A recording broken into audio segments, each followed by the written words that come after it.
W.F. House presents an unabridged recording of The Christmas Clue by Nicola Upson, narrated by Keith Wickham. Christmas, 1949.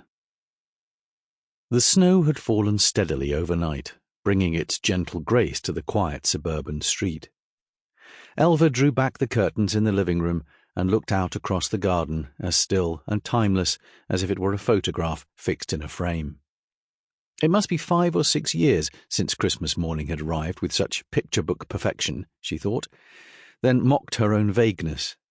She knew exactly when the last white Christmas had been, and she would never forget it.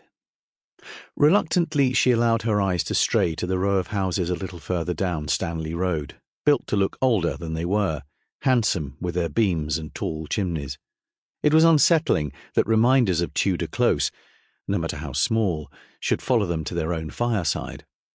There was a time when both she and Anthony had aspired to a house like that, but she was glad now that they had settled for the solid, more dependable semi across the road, free from pretensions and neither more or less than it claimed to be. In his excitement at getting home for Christmas Eve, Anthony had forgotten to put the car away in the garage. It stood forlornly in the drive, smothered in white, and Elva knew that it would never start in time to get him to the office on Tuesday. She went to the front door to fetch some logs from the stack in the porch, catching her breath as the cold air hit her face. Next door, the Bull's children were playing on the lawn, thrilled by the virgin snow, and she could still hear their cries of excitement as she took the logs through to the kitchen to warm by the stove. Anthony was moving about upstairs now, whistling the Harry Lime theme that had been on his lips since the film came out, so she put the kettle on and took some tea and toast through to the living room, impatient for him to come down and start the day. Despite her good intentions to do something different with the decor each year, the room invariably settled into the homely, festive feel that both of them preferred.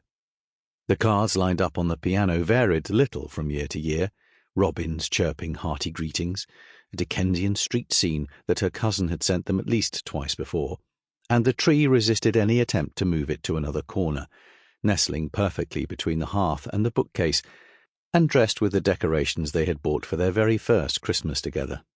Somehow the cat had managed to get at the tinsel, even though they'd left the bottom branches bare, and she bent down to tidy it, then straightened the rectangular parcel that sat in pride of place under the tree. She had wrapped it as soon as it arrived, leaving the brown paper on so that the box itself would remain a surprise. And now she had a terrible moment of doubt. What if it wasn't what she Sample complete. Ready to continue?